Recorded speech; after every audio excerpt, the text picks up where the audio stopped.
Hello students, good morning. Today in 12th class physics, we are continuing with applications of Biot-Savart's law. Applications of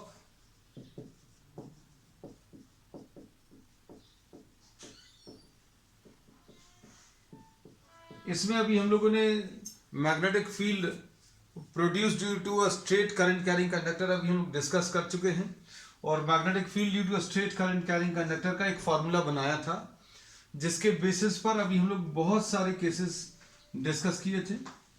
और suppose किसी एक finite length का कोई conductor है, ये पहला एप्लीकेशन था। इससे ए डिस्टेंस पर अगर आपको मैग्नेटिक फील्ड बतानी है तो मैग्नेटिक फील्ड इस पॉइंट पर बताने के लिए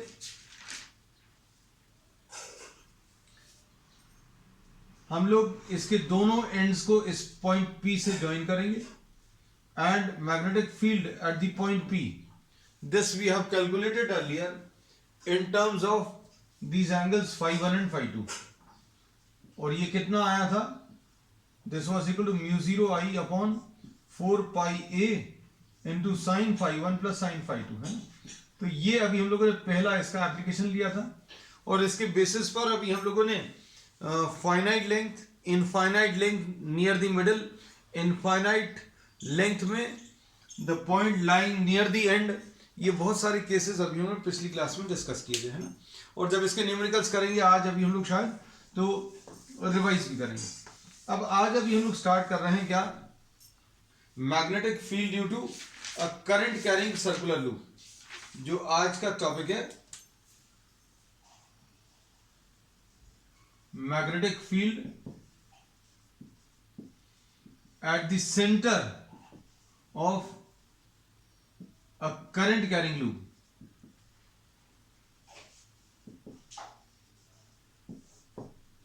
magnetic field at the centre of a current carrying loop, ये अभी हम लोग इसमें डिस्कस करेंगे। Suppose for example if you are having a current carrying loop, a circular current carrying loop, ऐसा कुछ है। अब इसकी वजह से इस पॉइंट पर अगर आपको मैग्नेटिक फील्ड बतानी है सेंटर पर, मैग्नेटिक फील्ड तो पूरी जगह पर एग्जिस्ट करेगी, लेकिन अभी हम लोग मैग्नेटिक फील्ड कहां पर कैलकुलेट कर रहे हैं, we are just trying to calculate the magnetic field at the centre of the loop है। अब इसमें current is flowing in this direction, suppose current is flowing in anti-clockwise direction। तो Biot-Savart's law बच्चों क्या बोलता है, Biot-Savart's law says that magnetic field at the point P is given by μ0 I dl cross r upon 4 pi r cube। This is magnetic field due to a small current carrying element। current element की वजह से magnetic field अगर आपको बतानी है तो आपको ये रिलेशन यूज करना पड़ेगा। इसमें हम लोगों ने जो लिया था, ये करंट एलिमेंट था, एक छोटा सा करंट एलिमेंट, ये कोई करंट कैरिंग कंडक्टर है, उसका एक छोटा सा पार्ट जिसकी लेंथ dl है, इसको करंट एलिमेंट बोलते हैं। इसके कारण इस पॉइंट पर मैग्नेटिक फील्ड अगर बतानी है तो हम लोग इस स्मॉल एलिमेंट को इस पॉइंट P से ज्वाइन करते हैं और इस वेक्टर को अभी हम लोग नाम r दे देते हैं। फिर angle between DL and R को अभी हम लोग थीटा मार्क करते हैं। अब थीटा की क्या जरूरत है, तो अभी हम लोग ये बोलते हैं कि इसको सॉल्व करने पर μ0 I dl r sin theta upon 4 pi r cube, इसमें थीटा की जरूरत पड़ेगी। Theta is what the angle between DL and R, है ना। फिर इसके बाद अभी हम लोग ने बताया था कि डायरेक्शन निकालने का एक बहुत सिंपल सा तरीका है कि आप फर्स्ट वेक्टर को सेकंड वेक्टर की तरफ रोटेट करें। फर्स्ट वेक्टर DL को आप कहां की तरफ, R की तरफ रोटेट करें, तो DL को R की तरफ रोटेट करने पर ऐसा कुछ डायरेक्शन आएगा। और इसके बाद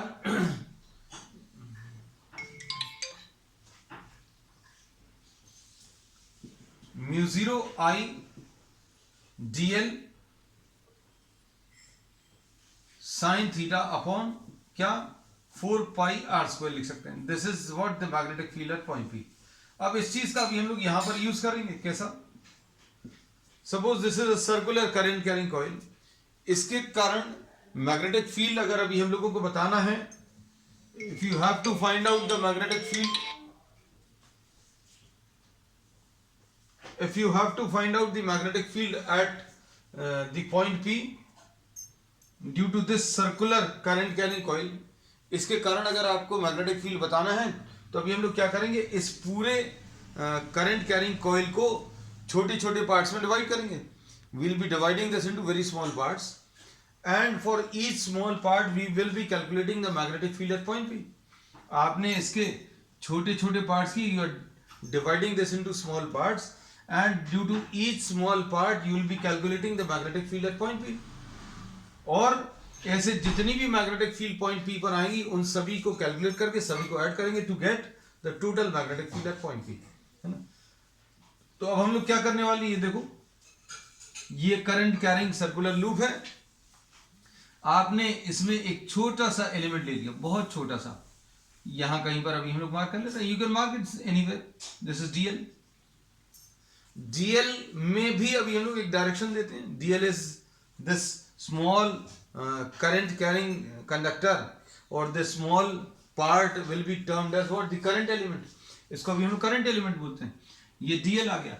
फिर आप इसको उस पॉइंट से ज्वाइन करो, आप इस छोटे से एलिमेंट को उस पॉइंट से ज्वाइन करो जहां पर मैग्नेटिक फील्ड बतानी है. तो बच्चों कैसी आ जाएगी यहां पर मैग्नेटिक फील्ड, ऐसी कुछ आएगी. सॉरी, यहां पर इस छोटे से एलिमेंट को आप उस पॉइंट से ज्वाइन करो, तो इसको इस पॉइंट पर मैग्नेटिक फील्ड बताने के लिए आपने इस छोटे से एलिमेंट को इस पी पॉइंट से ज्वाइन किया और इसको आर वेक्टर बोल दिया. तो अब हम लोगों ने इसमें यही बोला है कि आप इस करंट कैरिंग सर्कुलर लूप के कारण सेंटर पर मैग्नेटिक फील्ड अगर निकालनी है तो एक छोटा सा एलिमेंट लिया, इस छोटे से एलिमेंट को उस पॉइंट से ज्वाइन किया जहां पर मैग्नेटिक फील्ड बतानी है. Angle between dl and r, angle between dl and r is what, 90 degrees. Angle between DL and R is what, 90 degrees. तो अब हम लोग इसमें क्या बोलेंगे, आप ये छोटा सा एलिमेंट कहीं पर भी ले लो. जैसे सपोज फॉर एग्जांपल अगर आपने यहां पर लिया होता, ये छोटा सा एलिमेंट है, अब आप इसको इस पॉइंट से ज्वाइन करो तो ये R वेक्टर है. तो DL और R के बीच में एट एवरी पॉइंट ये DL है बच्चों, तो ये R आ जाएगा. At every point angle between DL and R will be what, 90 degrees. हमने एक के लिए शो किया है, बाकी ये पूरे लूप के लिए for all small parts, for all current elements, current element बोलते हैं बच्चों इसको, for all current elements angle between DL and R will be what, 90 degrees. अब इसके बाद देखो, टोटल मैग्नेटिक फील्ड अगर आपको निकालनी तो कैसे निकालेंगे,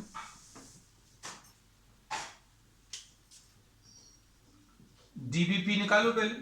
mu 0 I dl sine 90 divided by 4 pi r square.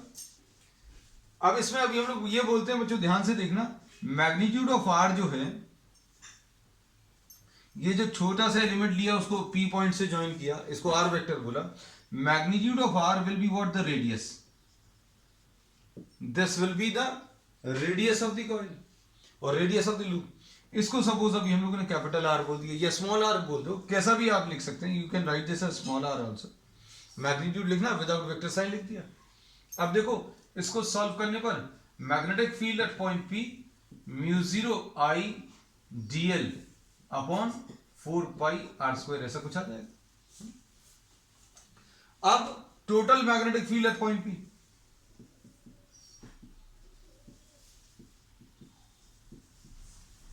कैसे निकालेंगे, हम लोगों ने इसमें यही बताया. प्रोसेस यही है कि छोटे से एलिमेंट के कारण पी पॉइंट पर मैग्नेटिक फील्ड निकालो और पूरे दिए हुए कंडक्टर को छोटे छोटे पार्ट्स में डिवाइड करो.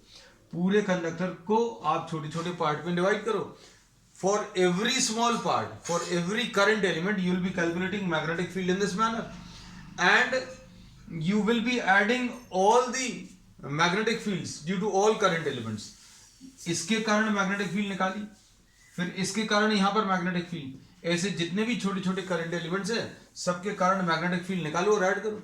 अब since this magnetic field is a vector quantity, ये वेक्टर क्वांटिटी ये कैसे पता है बच्चों, magnetic field at point P will be equal to mu 0 I dl cross r,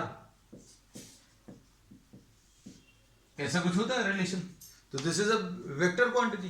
तो भाई अगर आपने एक छोटे से एलिमेंट के कारण पी पॉइंट पर मैग्नेटिक फील्ड निकाली, फिर अगला छोटा सा एलिमेंट लिया उसके कारण पी पॉइंट पर मैग्नेटिक फील्ड निकाली, तो यहां की वजह से मैग्नेटिक फील्ड वेक्टर आएगा, यहां की वजह से भी मैग्नेटिक फील्ड वेक्टर आएगा। तो ये सारे वेक्टर्स को ऐड करना है। अब वेक्टर्स का सबसे पहले अब हम लोग डायरेक्शन देख लें। तो बच्चों डायरेक्शन कैसा आएगा? डायरेक्शन अगर आपको बताना है तो डायरेक्शन बताने का तरीका क्या है, ये आप पहले वेक्टर को दूसरे वेक्टर की तरफ घुमाओ, डीएल को आर की तरफ घुमाएं, तो कैसा आ जाएगा डायरेक्शन यहां पर, इसके कारण magnetic field will be perpendicular to the board and outwards. In your case you can write down this as magnetic field का जो डायरेक्शन है इज परपेंडिकुलर टू पेपर। आपके लिए लिख रहे हैं अभी हम अपने लिए बोर्ड लिखते, perpendicular to paper and outwards. तो अभी हम लोगों ने इसमें ये बोला, ये डीएल को, इस डीएल को आप आर की तरफ घुमाओ, डीएल को आप आर की तरफ अगर आप घुमाओगे तो direction of the stress thumb will give you the direction of magnetic field. तो बच्चों इसके कारण मैग्नेटिक फील्ड बाहर की तरफ आई। अब जो अगला एलिमेंट रहेगा उसके कारण भी मैग्नेटिक फील्ड बाहर की तरफ आएगी। तो अगर वेक्टर्स, सारे वेक्टर्स अगर एक ही डायरेक्शन में एक्ट कर रहे हैं तो फिर वेक्टर एडिशन की जगह आप सिंपल स्केलर एडिशन भी ले सकते हैं विद द मैग्नीट्यूड्स। क्या बोला है अभी हमने ये बोला कि अगर आपको ये 5 न्यूटन है और ये 3 न्यूटन है, इसका आंसर और इसका आंसर अलग आएगा। रीजन क्या है? क्योंकि इनके बीच में एंगल्स अलग अलग हैं। लेकिन अगर आपको ये वेक्टर्स 5 न्यूटन और 3 न्यूटन अगर एक ही डायरेक्शन में एक्ट कर रहे हैं तो दोनों को अभी आप डायरेक्टली ऐड कर सकते हो। 5 + 3 मतलब मैग्नीट्यूड्स को ऐड करोगे तो आंसर मिल जाएगा। तो ये कब पॉसिबल है? वेक्टर्स अगर सारे वेक्टर्स अगर एक ही डायरेक्शन में एक्ट कर रहे हैं तो आप उनके मैग्नीट्यूड्स को ऐड करके रिजल्टेंट निकाल सकते हैं। तो भाई इसके कारण जो मैग्नेटिक फील्ड आई है वो बाहर की तरफ, इसके कारण जो बच्चों मैग्नेटिक फील्ड आई है ये भी बाहर की तरफ। So all these magnetic fields are perpendicular to paper and outwards. So you can perform simple addition in place of vector addition using the magnitudes. ये तब possible है वेक्टर्स में डायरेक्टली मैग्नीट्यूड्स को ऐड करके आंसर कब निकाल सकते हैं? when all the vectors are acting in the same direction है। अब देखो अब इसमें आगे total magnetic field at point P बच्चों कैसे मिलेगा? This will be equal to mu 0 I dl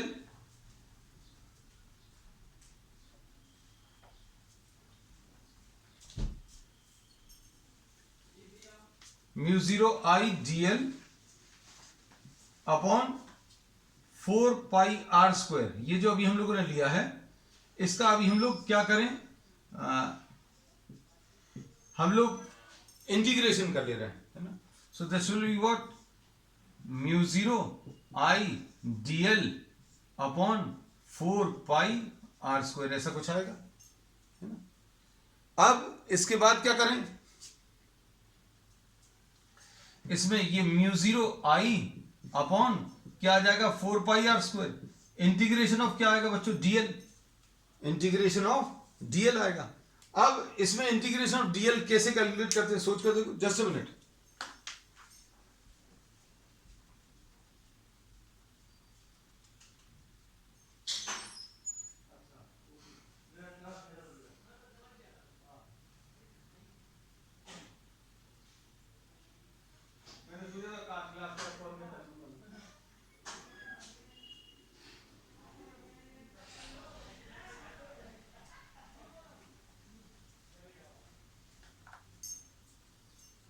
तो अब इसमें अभी हम लोग क्या बोल रहे हैं, इंटीग्रेशन ऑफ डीएल का मतलब क्या है। इंटीग्रेशन ऑफ डीएल का सिंपल सा मतलब है कि ऐसी जितनी भी छोटी छोटी लेंथ आई हैं, लेंथ की बात कर रहे हैं, I am not talking of vectors now, क्योंकि वेक्टर्स का काम तो खत्म हो गया कि डीएल और आर के बीच का एंगल ले लिया and that part is finished. तो ऐसी जितनी भी छोटी छोटी लेंथ आई हैं उन सबको ऐड कर लो। तो इसके दो तरीके हैं बच्चों, दो तरीके क्या हैं कि इंटीग्रेशन ऑफ डीएल, आप क्या लिख लो, integration of dl can be written as what, 2 pi r. Total length बच्चों कितनी आ जाएगी, डीएल की वैल्यू, अगर ये जितने भी छोटे छोटे डीएल हैं उन सभी को अगर आप ऐड करोगे तो इंटीग्रेशन करने पर टोटल लेंथ मिलेगी और टोटल लेंथ 2 पाई आर आ जाएगी। एक तो तरीका ये है। दूसरा, फिर अभी हम लोग इसमें ये कह सकते हैं कि भाई यहां से शुरू किया एडिशन करना, मान लीजिए किसी एक पॉइंट को ओरिजिन मान लिया आपने यहां से, तो एल की वैल्यू जीरो से लेकर यहां तक वापस आना, मतलब एल की वैल्यू 2 पाई आर तक। तो दोनों में से जो चीज आपको सूट करे वो अभी आप यूज कर लीजिएगा। दोनों ही केसेस में आंसर कितना आ जाएगा इसका,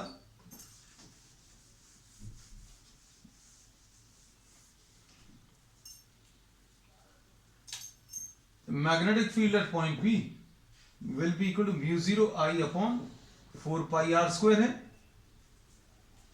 इंटीग्रेशन ऑफ डीएल बच्चों, इंटीग्रेशन ऑफ डीएल जो है एल आता है और कहां से कहां तक लेना है बच्चों, 0 से 2 पाई आर तक, है ना।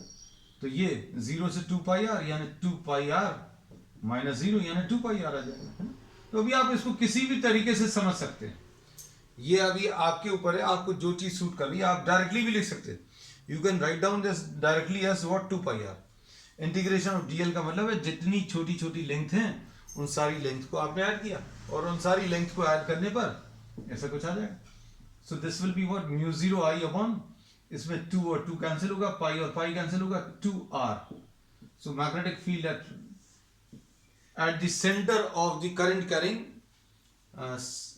Circular coil is mu 0 I upon 2r, ऐसा कुछ आएगा। अब फिर आ जाती है बात अगले क्या, डायरेक्शन की। तो इसमें अभी हम लोगों ने ये बोला है कि इसके कारण जो डायरेक्शन आएगा कैसा आया था, बाहर की तरफ। इसके कारण कैसे निकालते हैं, ये डीएल, आप जितने भी डीएल है वो सभी के कारण, ये डीएल है ये आर आ जाएगा, डीएल को बच्चों आर की तरफ घुमाओ तो बाहर की तरफ आएगा, है ना। तो अभी हम इसके लिए भी बहुत सिंपल सा एक आपको रूल बता दे रहे हैं, एक ट्रिक बता दे रहे हैं जिसकी मदद से आप याद रख सकते हैं। अगर सर्कुलर कॉइल है तो सर्कुलर कॉइल में आप curl of the fingers along the direction of current ले लो, curl of the fingers along the direction of current, है ना। तो direction of the thumb will give you the direction of magnetic field. तो इसमें अगर आपने फिंगर्स को ऐसा कर्ल किया तो ऐसा कुछ आ जाएगा डायरेक्शन, है ना। तो अब इसमें दो चीजों में बच्चों को बहुत कंफ्यूजन होता है, उसमें अभी हम आपको ये सारी चीजें एकदम परफेक्टली क्लियर कर देंगे कि स्ट्रेट करंट कैरिंग कंडक्टर को जब अभी हमने समझाया था तब हमने ये कहा था कि थंब करंट के डायरेक्शन में ये मैग्नेटिक फील्ड दे देगा, है ना। तो अब दो टाइप के करंट कैरिंग कंडक्टर्स हैं, है ना, और डायरेक्शन बताने के लिए दो चीजें हैं। दो चीजें क्या क्या है, स्ट्रेस थंब और ये कर्ल ऑफ द फिंगर्स, है ना। अब आपको जो चीज जहां पर भी फिट बैठ रही है वहां पर वैसा रख लेना। भाई इस डायग्राम पर अगर आए तो आपको करंट का डायरेक्शन ये दे सकता है कि ये दे सकता है, ये तो बना हुआ है करंट का डायरेक्शन, है ना। तो thumb Poynting in the direction of current, तो ये curl of the fingers magnetic field देगा। तो इसमें ये याद रखना, thumb gives you what, the direction of current, curl of the fingers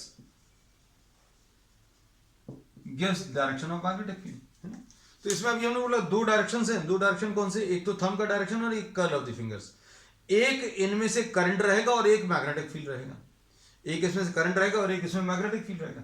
अब इस वाले डायग्राम पर आओ, इसमें करंट का डायरेक्शन ऐसा कुछ है, तो अब अगर आप इसको करंट की डायरेक्शन में रख पाओगे क्या, ये स्ट्रेट है और ये करंट का डायरेक्शन कैसा है, कर्व्ड है, तो अभी आप अगर रखने की कोशिश भी करोगे तो नहीं रख पाओगे, है ना।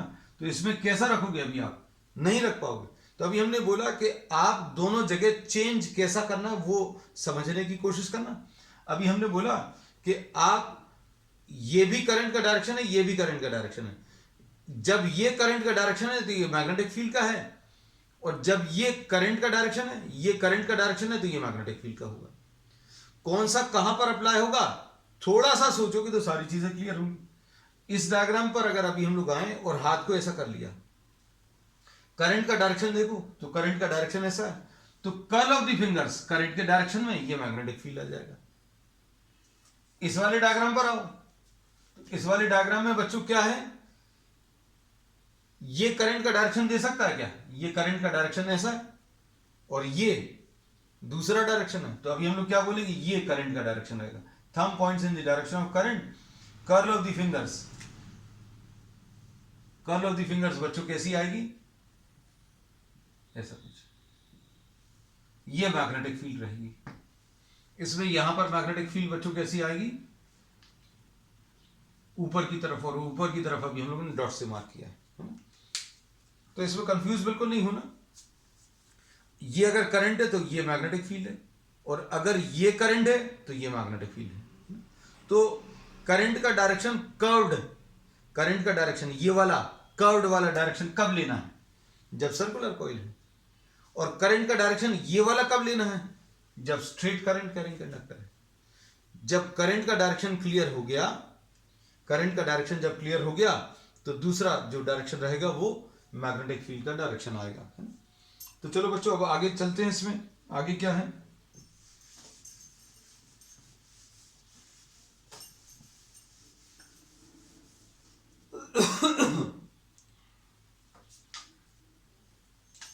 अगर ये करंट कैरिंग कॉइल ऐसा कुछ करंट कैरी कर रही है, ये करंट कैरिंग कॉइल का जो डायरेक्शन है वो अगर ऐसा कुछ है, तो मैग्नेटिक फील्ड की वैल्यू तो ये जाएगी μ0I/2r,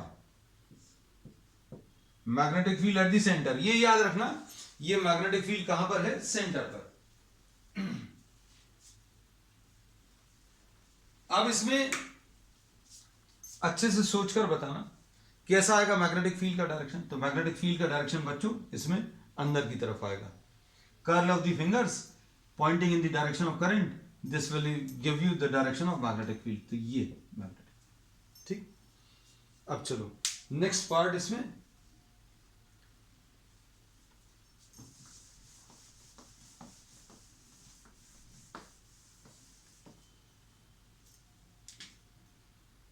magnetic field due to, ये बहुत बहुत इंपॉर्टेंट टॉपिक है, magnetic field due to a circular current carrying arc. अब पूरा सर्कल नहीं है बच्चों, पूरा सर्कल नहीं है, आपको सिर्फ एक छोटा सा हिस्सा भर है ना? तो अब हम लोग इसको क्या बोलेंगे, सपोज ये एक छोटा सा पार्ट है, इसके कारण आपको इस पॉइंट P पर मैग्नेटिक फील्ड बतानी है ना? और ये आर्क कितनी है ये डिफाइन करने के लिए अभी हम लोग यहां पर ये थीटा ले लेंगे, ठीक। ये R इसकी रेडियस है ना? तो अभी हम लोग क्या बोलेंगे, length of the arc. Length of the arc बच्चों कैसे बता सकते हैं, length of the arc divided by radius of the circle, ये थीटा होता है। Theta in terms of radians क्या होता है, length of arc divided by क्या, रेडियस। तो L की वैल्यू बच्चों क्या आ जाएगी, आर थीटा, ये याद रखना। अब इसका क्या यूज करेंगे देखो जरा ध्यान से, प्रोसेस बिल्कुल वैसे ही है कि अभी हम लोग क्या करने वाले हैं, एक छोटा सा, एक बहुत छोटा सा करंट एलिमेंट लेके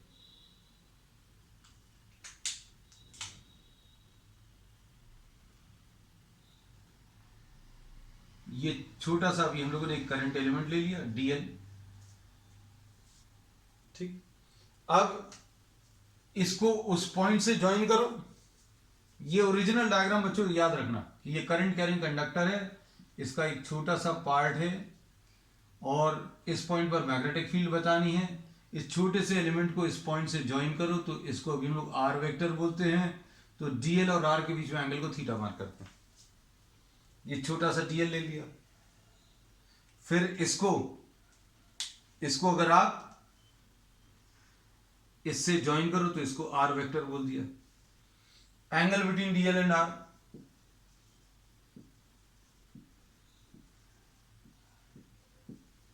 ये कैसा आएगा बच्चों? Angle between dl and r is what 90 degrees. Dl के बीच में और आर के बीच में, डीएल क्या है? छोटा सा एलिमेंट। आर क्या है? इस छोटे से एलिमेंट को उस पॉइंट पर ज्वाइन करो जहां पर मैग्नेटिक फील्ड बतानी है। ठीक है, तो ये कहां पर कैलकुलेशंस करना है ये याद रखना। B at the centre of the arc. तो ये पी पॉइंट को ज्वाइन करो, ये डीएल को अगर आपने पी पॉइंट से ज्वाइन किया तो ये आर वेक्टर आ गया। तो angle between dl and r 90 degrees. Process बिल्कुल वैसे ही है, परफेक्टली। तो magnetic field at point P कैसे मिलेगा बच्चों? Mu 0 I dl sine 90 upon 4 pi r square, ऐसा कुछ आएगा। तो टोटल मैग्नेटिक फील्ड कैसे मिलेगा? आप ऐसे जितने भी छोटे छोटे एलिमेंट्स हैं वो सब ऐड कर दो। क्या डिफरेंस क्या आएगा? यहां पर डिफरेंस ये था कि आपने जितने भी छोटे छोटे एलिमेंट्स थे वो पूरे सर्कल पर लिए थे। अब आपको सिर्फ एक हिस्से पर लेना, you have to take a small portion. आपको सिर्फ इतने से पार्ट के लिए इस पॉइंट पर मैग्नेटिक फील्ड निकालनी है। तो ये कितना आ जाएगा? Total magnetic field at P, this will be equal to integration of what? dVp। कितना आ जाएगा? Mu 0 I dl sine 90। तो मालूम है। अब क्या करेंगे?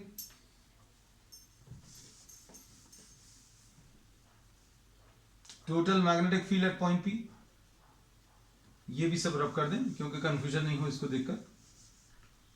Total magnetic field at point P कैसे मिलेगा? Mu 0 I upon 4 pi r square integration of क्या? डीएल। अब इंटीग्रेशन ऑफ डीएल का मतलब क्या है? ये भी अभी हमने पहले बताया था।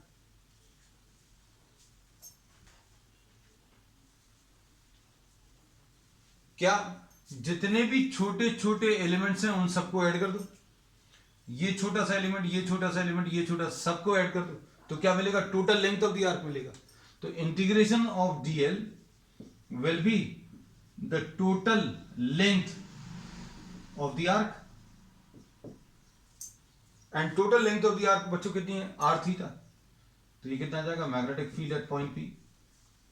ये कैलकुलेट करके बता सकते हैं बच्चों। ये आ जाएगा mu 0 I upon 4 pi r square, ठीक है, इनटू क्या? R theta.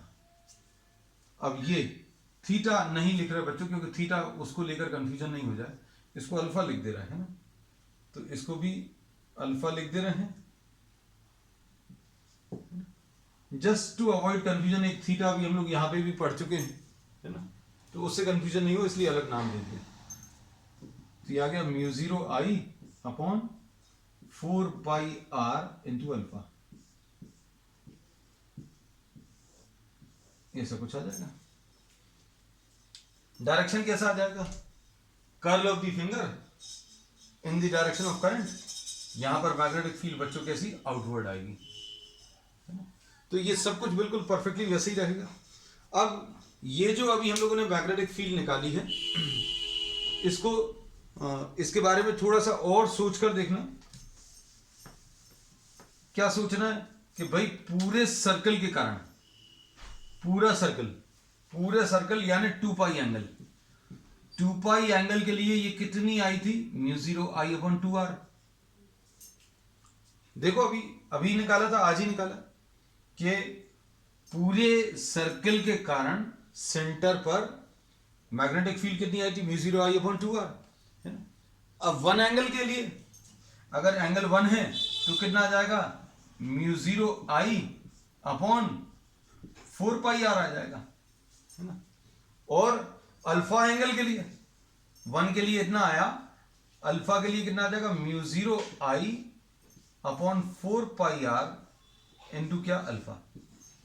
रिलेशन बिल्कुल वही है ना। लेकिन इसमें अभी हम लोगों ने क्या चीज यूज की है, हम लोगों ने यूनिटरी मेथड यूज किया है। यूनिटरी मेथड मतलब कि 3 पेन्स का कॉस्ट बच्चों 6 रुपीज है, 1 पेन का निकाल लो और फिर 10 पेन्स का निकालना तो 10 पेन्स का भी बता सकते। तो 2π एंगल के लिए पूरे सर्कल के लिए सेंटर पर कितना एंगल बनता है, 360 डिग्री, उसको 2π बोलते हैं। 2π एंगल के लिए म्यू जीरो आई अपॉन 2r है, 1 एंगल के लिए म्यू जीरो आई अपॉन 4πr, तो अल्फा के लिए कितना आएगा वो बता दी। तो ये magnetic field at the point P। अब इसमें चेक करके देखें, अल्फा की वैल्यू 0 डिग्री, अल्फा की वैल्यू 90,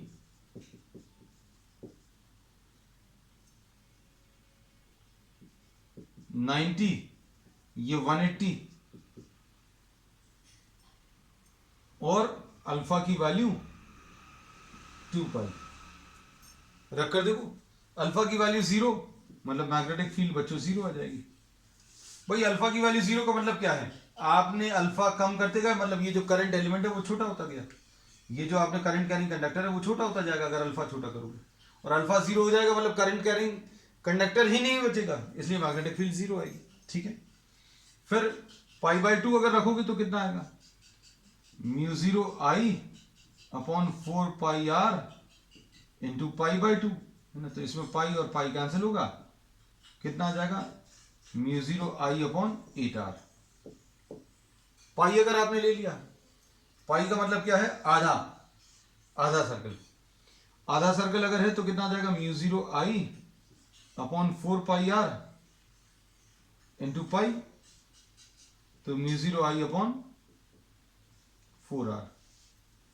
2π अगर ले लोगे तो 2π अगर रखोगे तो कितना आ जाएगा, म्यू जीरो आई अपॉन 4πr इंटू 2π, तो ये कैंसिल करने पर म्यू जीरो आई अपॉन 2r आएगा। अब इसके बेसिस पर बच्चों बहुत सारे प्रॉब्लम्स बनते हैं, है? तो प्रॉब्लम्स का टाइप क्या है वो अभी हम लोग आगे डिस्कस करेंगे, लेकिन एक आपको एग्जांपल दे दे रहे। फॉर्मूले इस बार बच्चों याद रखना, फॉर्मूले क्या है, स्ट्रेट करंट कैरिंग कंडक्टर का, straight current carrying conductor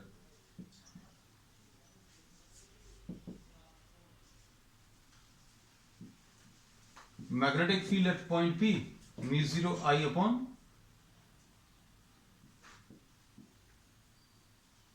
2πa, circular के लिए म्यू जीरो आई अपॉन 2r या 2a अगर रेडियस a है।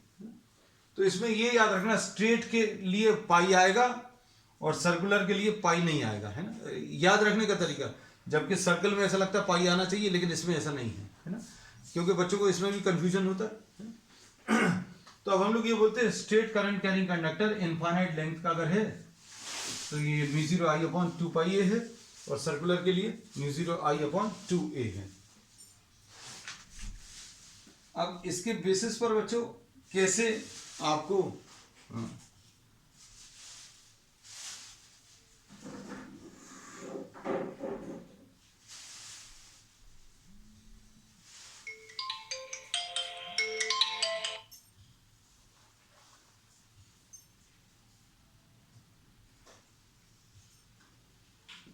सपोज यहां पर ये आई करंट जो है दो पार्ट्स में डिवाइड हो रहा है, और यहां पर P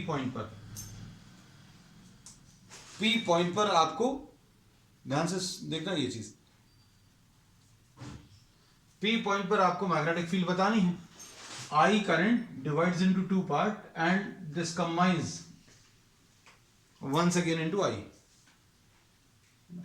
अब इसके कारण P पॉइंट पर मैग्नेटिक फील्ड बतानी, तो कैसे बताओगे,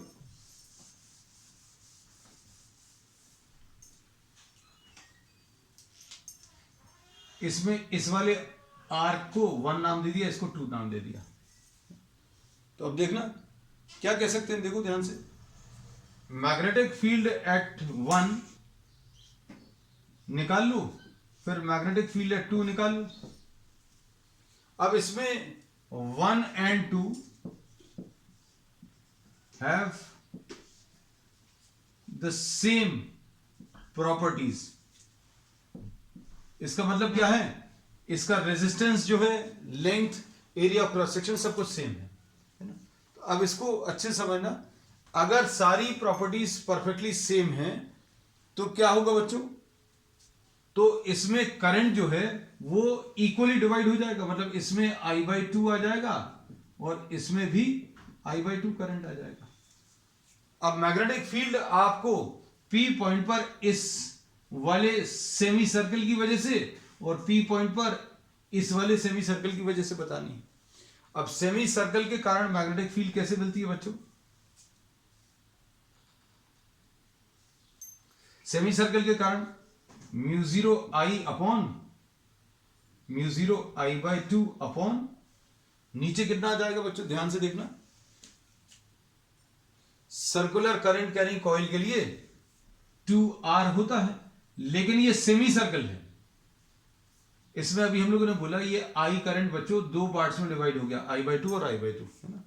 मान लीजिए अगर आपको I/2 और I/2 नहीं लिखना, I और I लिखना है, या कुछ और भी नोटेशन यूज कर सकते हैं, बस इसमें मेन चीज ये है कि प्रॉपर्टी सेम होने के कारण इसमें करंट और इसमें करंट सेम आएगा, बस मेन चीज काम की ये है। और मैग्नेटिक फील्ड किसी सर्कुलर कॉइल के लिए μ0 I/2R होता है, और सेमी सर्कल के लिए कितना हो जाएगा, इसका आधा हो जाएगा, है ना। तो अभी हम लोग इसमें बोलेंगे ये 2 से और डिवाइड हो गया, ठीक। इसका भी बिल्कुल यही आ जाएगा, μ0 I/2/2R। इसके कारण भी ये सेमी सर्कल है तो सेमी सर्कल का इस सेमी सर्कल का ये निकाल लिया है μ0 I/2R, और हाफ से ये मल्टीप्लाई किया। ये I/2 क्यों लिया, क्योंकि I करंट यहां पर 2 पार्ट्स में डिवाइड हो रहा है, ठीक। अब ध्यान से सुनना, इसके कारण मैग्नेटिक फील्ड इस पॉइंट पर अंदर की तरफ आएगी। B1 जो है, आप देखना ध्यान से, ये करंट ऐसा जा रहा है तो मैग्नेटिक फील्ड यहां पर अंदर की तरफ आएगी, और इसमें सेकेंड वाले के कारण, इसके कारण अगर आप देखो तो ये कर्ल ऑफ द फिंगर जैसा कुछ है, करंट का डायरेक्शन इधर बाहर की तरफ आएगा।